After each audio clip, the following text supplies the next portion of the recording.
make sure they understand what their responsibilities are. If you're going to partner with somebody or you're going to give somebody responsibilities, give them the authority, give them the responsibilities, and spell it out. And explain that the contract is kind of a guideline. It's never a full understanding because there is work in progress. But what happens is, like I put in writing, if there is a loss, we have to share from the net profit. You get, let's say, you're going to get your fees as a project manager, X, or a contractor, and you're going to get from the net profits, let's say 10%. And if there is a loss, you're still going to get paid for your fees, but you're going to share the loss at X%. So how much should they share in the loss? Well, if they're handling the whole project, they should share in the loss at least, in my opinion, at least 20% of the loss should come out of their pocket. So don't deal with somebody who's completely broke, because if they got nothing to lose and only an upside, good luck with your money. So I partner with people that agree in writing that, they are going to actually pay some of the losses. And that's how it works. What if they can't pay you? You will have a claim against them. At least they'll be more cautious. Okay, so then you're going to ask them, one of the most important things I said, have them submit the estimates for construction, how long it's going to take, et cetera, and part of the expenses you're going to put is the interest, the points you had to pay, the money that's sitting, the reserves, whatever money you put as down payment, you have to accrue an interest for it.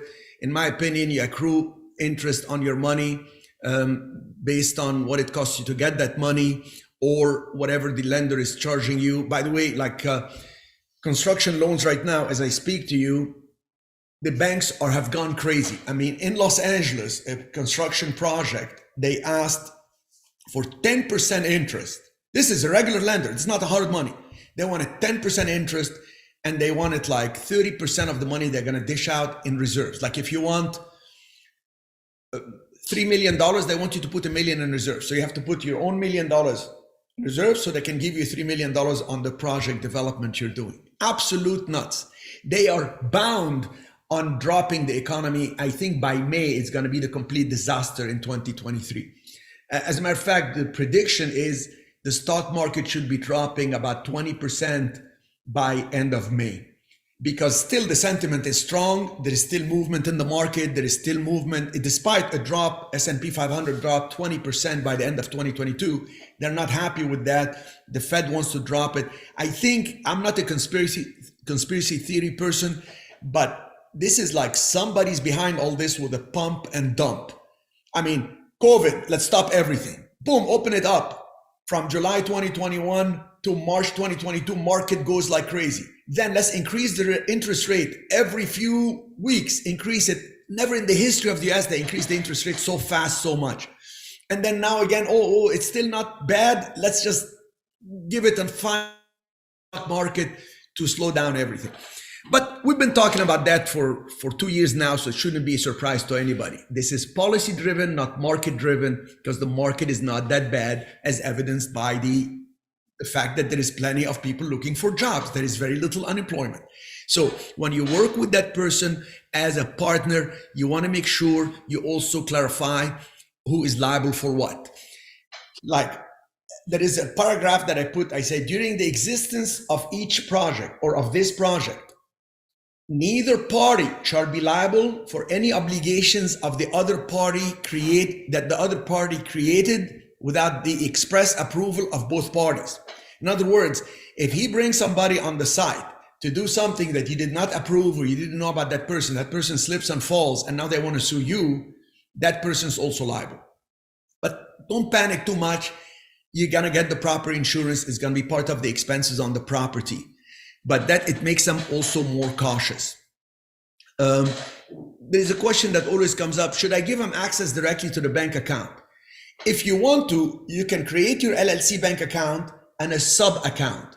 So when they tell you, I need to pay $17,000 for the cabinets, you can transfer from your main account online $17,000, and now you can put for cabinets, and then he can write the check.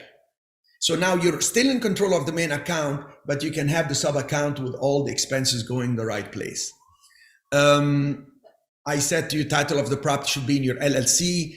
This way you're in full control. You should also now at the end say that you are going to discuss with them, but you don't need their approval on what the selling price will be. You don't want to come in last minute and you're going to list the property and he says, no, I think we should list it at $1.3 million. And you're saying like $1.3 million is not realistic. I talked to the broker. They say it's going to sit on the market. We want to put it at $1.2 million. So you have to make that final decision. Why? It's your money. It's your neck on the line. I suggest you put this. I missed it in one of the contracts and things did not go so well. And I had an opportunity to get out and actually make a little money instead of making a lot of money. Sometimes a bird in the hand is better than 10 in the bush. And what I neglected to put in the contract, that we came up to a good agreement that we settled on that through a phone conversation, but you can put that if the project is not done and sold, it's going to be based on market change and getting more difficult, or you can get an extension. The problem usually happens with the project managers. They tell you we're going to finish in, let's say, 12 months. And here it is 12 months later, and your loan is for, let's say, 18 months, and they need another year. This can happen. I mean, we don't know. COVID can happen again. That's what it is. So you need to say things like, in case lender changes terms or refuses to extend the contract, etc., you will have the right to make the final decision on that, because again, your neck is on the line and you don't want to go bankrupt. So, and I suggest you have a paragraph for death or incapacity of parties. I had during COVID, one Irish contractor who was in the midst of a project, and then his mother had COVID. He had to fly to Dublin, Ireland, was out of communication for 3 weeks. I went back, I looked at the contract I had with the guy. I didn't have a section for no show, no call for a period of time.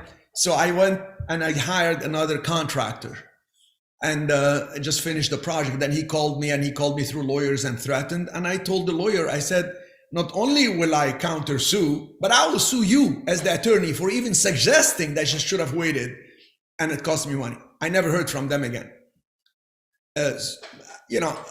So you have to understand that you should put something about them being available and focused, etc. I went off on a tangent for all this, but it's very important if you're going to get into these joint ventures that are ongoing for a period of several months where a lot of money is involved. It could be very profitable for both, but you should constantly be apprehensive about what can go wrong. In general, partnerships go crazy if you make a lot of money, somebody gets greedy, or if you lose money, somebody gets too upset. It's like within a simple range. So that's why having things in writing make things really, really good.